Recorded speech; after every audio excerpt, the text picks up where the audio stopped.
La commune de la semaine. La commune de la semaine. La commune de la semaine fait étape à Épin. Je suis en compagnie d'Anne-Laure Beck. Bonjour. Bonjour. Anne-Laure, vous avez fondé Réflexe Secrétariat il y a 7 ans, Oui. 1er janvier 2015. 1er janvier, c'était une date symbolique ? Oui, pour faire un nouveau départ.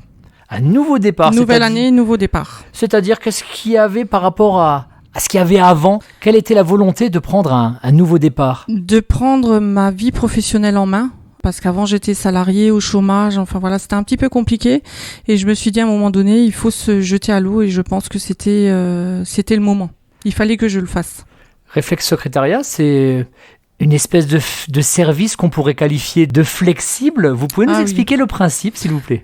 Donc, c'est secrétaire indépendante qui répond aux demandes des clients. Alors, c'est des professionnels essentiellement, quelques particuliers et quelques collectivités aussi du Pays de Bitche. Après, je rayonne quand même de Strasbourg jusqu'à Saint-Dié-des-Vosges, où j'ai des clients où je fais du télétravail, puisque c'est la grande mode, donc je fais du télétravail. Mais sinon, je me déplace essentiellement dans les structures.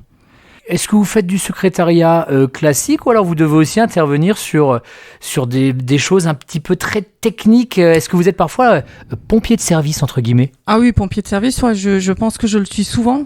En fonction des clients avec qui maintenant, ça fait quand même quelques années qu'on travaille ensemble, il peut m'arriver très certainement ou même fréquemment de faire de la vente de lunettes, par exemple pour l'opticien chez qui je travaille. Alors c'est quelque chose qui est très rigolo, mais qui me stresse quand même parce que c'est pas du tout mon corps de métier. Mais voilà, je relève tous les défis et puis c'est surtout pour dépanner mes clients, puisque eux, c'est grâce à eux que je suis là, donc je les dépanne volontiers. Comment est-ce qu'on fait pour être la secrétaire d'éléments d'entités très différents ? Vous l'avez dit, vous avez parlé de collectivités locales, d'artisans, d'un opticien. Ouais, comment est-ce qu'on fait pour s'y retrouver ? Alors, j'ai plus d'une quarantaine de clients qui sont complètement différents. J'ai un pisciniste, un garagiste, un restaurant, opticien avec 5 magasins. J'ai des collectivités, j'ai un agriculteur, j'ai des chauffagistes. Enfin voilà, j'ai plein de corps de métier. Et en fait, ce que je dis souvent, c'est quand je m'installe dans ma voiture et que j'ai la radio, et ben c'est là que je me déconnecte et que je me connecte au prochain client, puisque je fonctionne généralement en demi-journée ou en journée complète. D'accord, donc vous écoutez Studio 1 tranquillement. Tout à l'heure, vous irez à Gotzenbrück, je crois, C'est voir ça, Monsieur ouais. Roman. Exactement. Et puis, pendant quelques minutes, vous serez dans votre bulle. Voilà, je suis dans ma bulle, dans la voiture. Alors, c'est ce moment-là où je repense à ce que j'ai fait la dernière fois, à ce que j'ai à faire. Après, c'est sûr que quand j'arrive sur place, il y a certainement des urgences à gérer. Comme partout en ce moment, c'est un peu compliqué. Après les 2 années de Covid et là, la guerre en Ukraine, on a souvent des nouvelles choses à faire ou à gérer. Donc, ouais, c'est la voiture qui me fait ma soupape. Oui, parce que vous parlez du Covid, j'imagine que pour vous, travailleuse indépendante, ça n'a pas dû être évident cette période-là. Alors moi, je l'ai pas trop ressenti. C'est vrai que le premier jour du confinement, mes clients m'avaient demandé, bon écoute, on verra, on fera un point. Donc c'est vrai que j'étais restée, je crois, un jour à la maison. Et ensuite, non, au fur et à mesure, ils m'appelaient. L'administratif reste quand même présent malgré le Covid.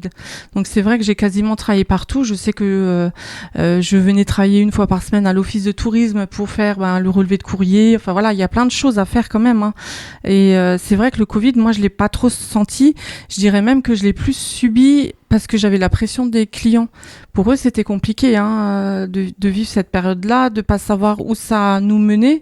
Et moi, j'allais éponger leur stress. Et c'est vrai que moi, ma société n'a pas subi ce stress-là. Mais c'était très éprouvant. Par contre, j'imagine qu'au départ, en 2015, il a fallu attirer des clients, parce que c'est un concept novateur au Beacherland. Comment ça s'est passé le démarrage ? Le démarrage était très compliqué. Alors, j'ai quand même fait une formation sur Paris pour avoir une certification. Et quand j'ai eu mon diplôme au mois d'octobre 2014, le directeur me disait que pour faire ça au Pays de Bitche, il fallait mettre des bottes. Que ça allait être très compliqué. J'étais une des premières à avoir eu la certification au Pays de Bitche. Donc, il m'a dit, attention, ça va être compliqué. Et c'est vrai que le mois de janvier a été très compliqué. Pas de clients, en fait. Et mon premier client, je l'ai eu le 8 février à Forbach. Et lui, je l'ai rencontré lors d'un speed dating qui était organisé à Forbach. Donc voilà, il fallait faire plein de petites choses pour se faire connaître. J'ai même assisté à la galette qui était organisée par la Comcom où je l'ai entendu à la boulangerie et je me suis dit j'y vais au culot. Donc j'y suis allée au culot et c'est vrai qu'ils m'ont laissé la chance de me présenter aux collectivités et c'est ce soir-là que j'ai rencontré monsieur Roman qui est venu tout de suite me dire mais c'est une super idée, enfin c'est trop bien ce que vous allez faire, il faut que je vais en parler avec mon conseil municipal et c'est vrai que quelques semaines après j'ai commencé à la mairie de Götzenbrück. Est-ce que vous diriez que cette souplesse, cette capacité d'adaptation, c'est votre principale qualité professionnelle ? Souplesse, réactivité, bonne humeur. J'apporte tout ça, un peu de fraîcheur. Parce que comme je vois pas mes collègues tous les jours, moi je change beaucoup. J'ai plus d'une centaine de collègues différents avec qui j'ai d'énormes affinités avec certains. Quand certains démissionnent, c'est des fois compliqué. J'ai un petit peu de mal, mais voilà, j'ai cette souplesse-là et cette flexibilité. Ouais, tout à fait. On va parler un petit peu d'Épin, bien sûr, oui. commune de la semaine sur Studio 1. C'est votre village d'adoption, ça fait une vingtaine d'années que vous y habitez. Tout à fait. Vous êtes parfaitement intégré, vous avez fait partie du conseil municipal, ce genre de choses. Qu'est-ce qui vous plaît dans ce village ? Déjà stratégiquement, on va pas se le cacher, c'est génial. J'ai un client à Haguenau, enfin l'office de tourisme de Haguenau plus spécifiquement, stratégiquement, c'est bien. Sarreguemines n'est pas loin, Rohrbach n'est pas loin. Enfin, moi, pour mon boulot, c'est impeccable. D'autant plus que j'ai oublié de le dire, formatrice à la Chambre des métiers de Sarrebourg et Forbach essentiellement. Donc, c'est vrai que moi, c'est ce confort-là qui me plaisait. Et puis, c'est vrai que on est arrivé en tant que locataire à Épin. On a eu nos enfants à Épin. Donc, on s'est mêlé dans ce village qui nous a acceptés très facilement. Ce mélange de générations qu'on a à Épin, je trouve que c'est assez exceptionnel. On connaît aussi bien les petites mémés, les petits pépés du village que les nouveau-nés. Enfin voilà. Après, on habite au lotissement à Épin, un quartier de rue qui est assez dynamique. On est quand même une bande de voisins assez fêtards, on va le dire. Voilà. On a le droit. On a le droit.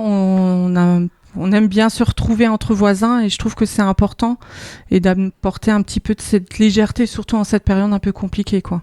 Ce lien social, est-ce que quand vous vous baladez dans d'autres villes ou d'autres villages, parce que vous connaissez du coup énormément d'endroits, comme vous travaillez dans de multiples endroits, est-ce que ça vous le retrouvez tout le temps ou il y a des endroits où vous avez l'impression que ça se perd un petit peu ? Alors moi je pense que ça se perd parce que souvent j'entends quand je dis à mes collègues ce week-end j'ai une fête avec mes voisins, donc avec des voisins, moi je les connais même pas.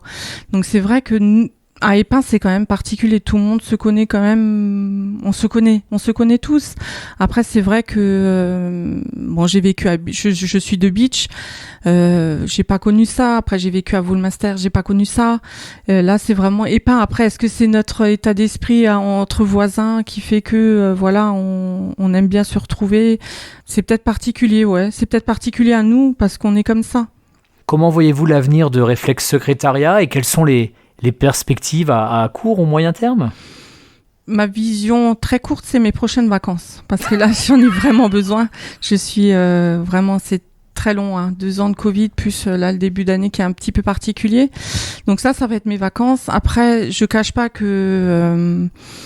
je suis à un tournant où il faut que je me pose une question. Est-ce que je vais embaucher ou est-ce que je vais pas embaucher ? Parce que c'est un petit peu compliqué. L'année dernière, j'ai inauguré mon bureau. Je me suis installée, concrètement. J'ai changé de statut au 1er janvier de cette année aussi. Enfin j'essaye de progresser à mon rythme, mais là, maintenant, il faut que je me pose la question, est-ce que je suis quand même à plus de 70 heures semaine ? Donc c'est vrai que ça fait beaucoup. En plus, j'ai des petites activités à côté. Donc c'est vrai que ça fait un petit peu beaucoup. Donc je pense, recrutement, pourquoi pas. En tout cas, ça fera un bon sujet de discussion à la prochaine fête des voisins. Exactement, ils le savent déjà. Anne-Laure Beck, Réflexe Secrétariat, merci beaucoup. Merci à vous aussi.